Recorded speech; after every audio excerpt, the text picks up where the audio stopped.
The crypto market is pumping and the crypto sports sector is worth $4.4 billion. 24-hour trading volume is over $300 million.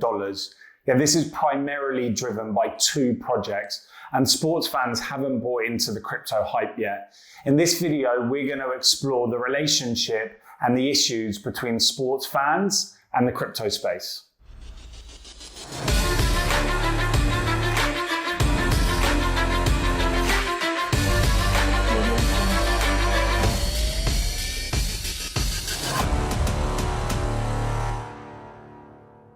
My name is Tim from Fango, and as mentioned in this video, I want to talk about the relationship between sports fans and the crypto world. And to understand the relationship between the sports fans and the crypto market, we've got to go back to January 2020 and COVID. That's right, we need to cast our mind back to the time when we were locked up, we're told not to go out, told to stay at home, because really this was the beginning of the relationship between sports fans and the crypto market. And really it's still not recovered. And what I want to try and explore is, why is this relationship so damaged? So why is it relevant that we need to identify what has happened with crypto and what has happened with sports fans? But first, we've got to look at the sector and we've got to realize what was happening in sports. So why is this relevant? So let's look back at what happened in the sports sector during COVID. So COVID was running wild, and for the first time ever, sports games, seasons, leagues were being cancelled and fans were being banned from the stadium. And a word that we heard constantly everywhere was unprecedented times. And this was true. It was unprecedented times, and sports clubs didn't really know what to do. Revenues were down, sponsorships were being pulled, no fans in the stadium, and football clubs were being told to go and play in empty stadiums. And the lifeblood of a club is fans, is the money that they bring in every week or every other week into the stadium. And this obviously was massively affecting sports clubs. And it doesn't matter who you were. It doesn't matter if you're Manchester United, it doesn't matter if you were Man City or Barcelona. When revenue stops, you were in a serious problem. On top of that, with sponsors now looking to renegotiate their terms, payments being missed, and no new revenue coming in, clubs are really looking at their balance sheets, wondering, how are we going to survive? And this is really the catalyst of when the crypto world started infiltrating the sports world. And how did this happen? Where did this money come from? Well, first let's look at what happened again when the money printers turned on. Governments all over the world suddenly started printing money after money and after money. And all of a sudden, people were sitting at home, not able to go out, not able to spend money, and boom, where did that money go? That money went into the crypto space and the crypto market exploded. Bitcoin at the announcement of COVID was at about $3,000, and then later on went on to proceed to run to all-time high. And therefore this then created a huge amount of liquidity into the market. And this is where crypto brands started looking into sport as a way to get eyeballs on their projects. And so what we saw the perfect storm where we had sports clubs that had little or no revenue coming in due to the cancellation of products. And then we had the COVID market where we saw liquidity running through the roof. And then all of a sudden there were projects that were less than a year old that had millions of dollars in the bank or in their crypto token. So the crypto sector started approaching the sports sector. But why did they do this? Well, first of all, we need to look at where the money started coming to get into the crypto sector. And ultimately, what we need to remember is that the government started printing money and started printing a lot of it. And all of a sudden, all of these people that are staying at home, not able to spend their money, are turning to crypto. And the crypto market exploded. And we saw Bitcoin down at $3,000, then run to all-time highs. But what does this have to do with sports? Well, sports clubs and pretty much every business outside of crypto were cutting their budgets, were laying staff off, yet the crypto sector was booming, and sports was a natural target because sports was one of the only live new content that was being pushed out on TV. Even with sports fans not in the stadium, sports was the only thing that people were really sinking their teeth into and watching while at home. Even TV studios, even film sets, none of this was new, whereas live sports was new. And so we saw this as the perfect opportunity for crypto brands to get eyeballs on their project. And this was the beginning of the relationship between sports fans and crypto.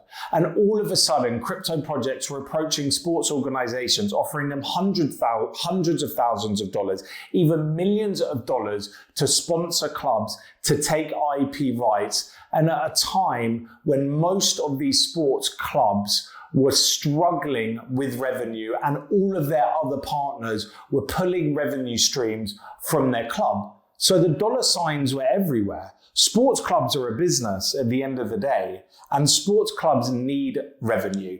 So the crypto and the sports world was the perfect storm. There were dollar signs everywhere, and we saw these clubs, when their back was against the wall, oversee the usual DD process that they would do in any other environment. So what we saw is we saw these companies get IP rights, Web3 rights, sponsorship deals, everything under the kitchen sink.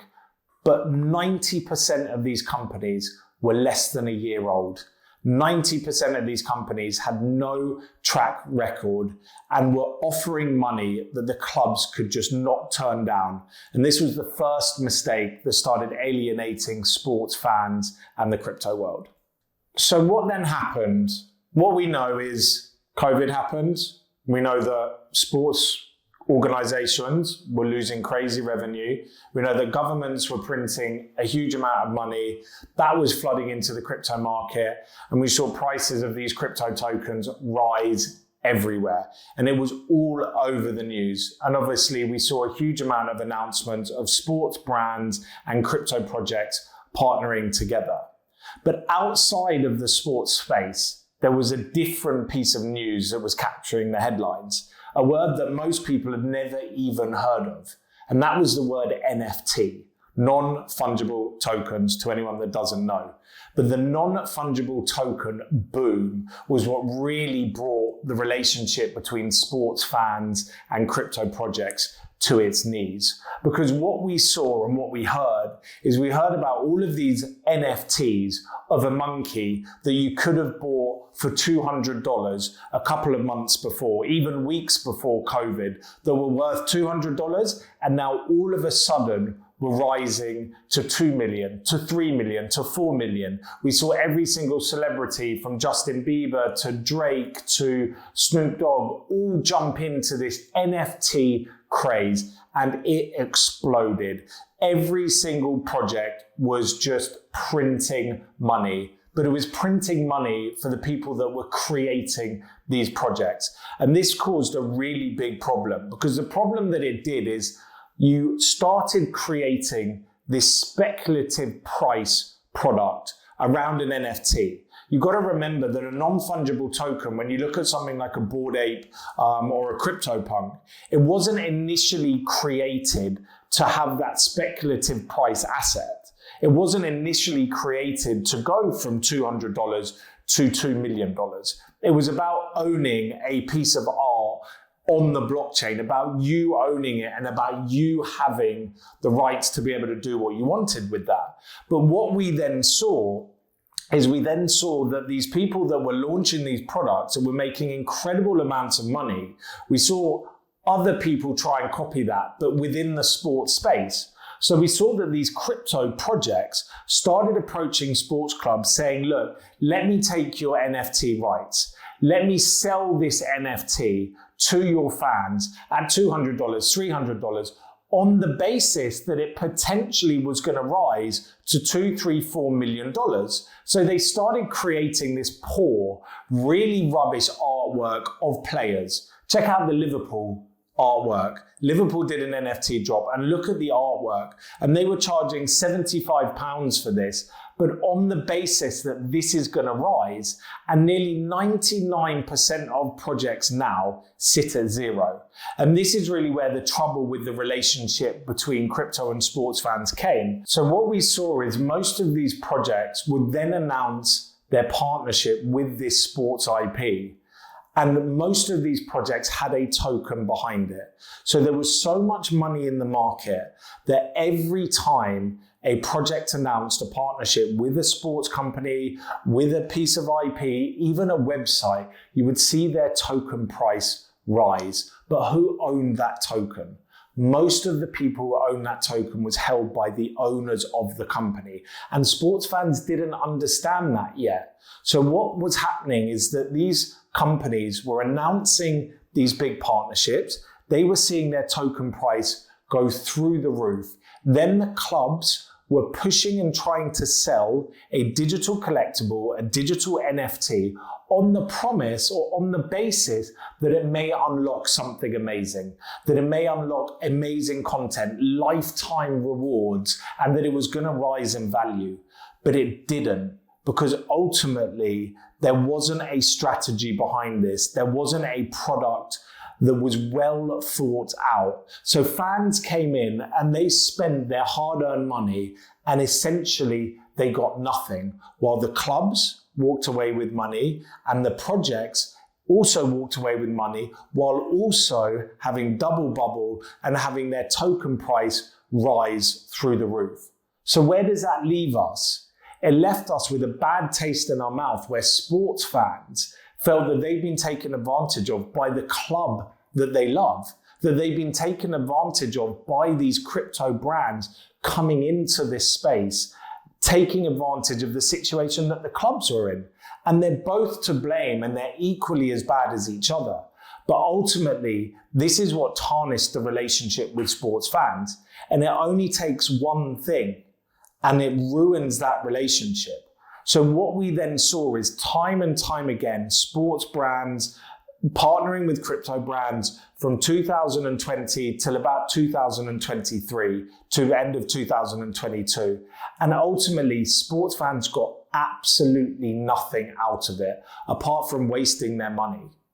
And therefore, this is where the relationship completely fell apart. And what we then saw is the crypto crash happened. And we then saw all of these projects, token prices pretty much go to zero, lose 99% of their value. And therefore they were then no longer able to pay these amazing sponsorship fees, because where did that money come from in the first place? It came because they created a token out of thin air. They got a huge amount of liquidity from the market, from COVID, from governments that was pumping their price of token. And therefore they were sitting on unrealized profits of 10, 20, 30, 40 million, but they hadn't traded it out. And therefore, when the crypto crash happened, most of these projects went to zero overnight. And we just have to look at Digital Bits, Sporty Mongo, projects that are partnered with some of the biggest football clubs in England, in Scotland, in Europe, and they no longer were able to pay their sponsorship deals. And that is time and time and time again. We've seen these new headlines. This NFT platform, this crypto project has failed. So it's no wonder that sports fans are negative towards the crypto space. However, there is a place for the crypto space in the sports market if done properly. And this is what Fango is all about. Fango is an all-in-one sports super app that is giving back to sports fans, putting sports fans first, whether you like crypto or not. There's $4.4 billion currently running around the sports crypto space, yet it's controlled by two projects. One of those is a blockchain called Flow, and the other is a project called Chili's, which does all of the fan tokens. But there is no good products in the market at the moment that caters to a sports fan's daily demand without pushing crypto, but is allowing them to come in and start understanding and nurturing crypto. So the space now is open for opportunity. We need to rebuild this relationship with sports fans, and we need to rebuild this relationship with the crypto world, because it can be a win-win. Sports fans are spending more and more money on sports teams that they love. They're traveling further, they're spending higher subscription fees, higher season ticket fees, yet they're getting less and less and less back. And this is what Fango is all about. It's about giving back to sports fans, not just Fango. There's a movement called Social Fi, and Social Fi is social finance, where you are rewarded for your time. So now it's time for us to give back to sports fans, to bring them closer to the action, but reward them financially through rewards, through ticketing, through merch, through travel. Let's bring sports fans closer together. This is what Fango is about.